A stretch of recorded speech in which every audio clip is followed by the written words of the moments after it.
বলছি কাকা, আজকে শনিবার, শনিবার আমাকে মদ খেতে হয়, ঠিক আছে? মানে সপ্তাহে একবার করে মদ খাই আমি। তা মদ খেতে এসছি, তা আমার কাছে 30 টাকা কম করছে, দেখো না। আমার কাছে পয়সা নাই। দেখো দেখো থাকবে, ওই দেখো কাকা মেলা টাকা আছে। আমার কাছে মহাজনের টাকা আছে। দাও দাও দাও কাকা, দাও নাই নাই গো নাই। দাও নাই। মদ না খেলে আমি মরে যাবো কাকা। আরে বাবা অন্য জনের কাছে লাগা, আমার কাছে পয়সা আমার নাই। কথা মানো, দাও দাও দাও না, আমার মহাজনের পয়সা আছে, এখন দেব, টিকিটের দাম পাবে।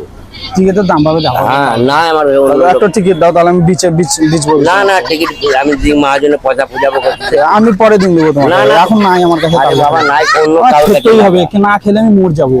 এবার একজনের মরে যাক, আমি আমার কাছ থেকে তোমাকে তো নিজেকেই জ্ঞান করা উচিত, যা লজ্জা করা উচিত। আমি বুঝতে আমি পারছি, একটা বয়স্ক লোক। কিন্তু এবার কিছু করার নাই আমার। আমার কাছে কিছু নাই। না না তাহলে ছাতাটা দেন, কথা অন্য লোকের ছাতাটা বেঁচে দেবো। দেখো কেমন। ছাতাটা দেন। হ্যাঁ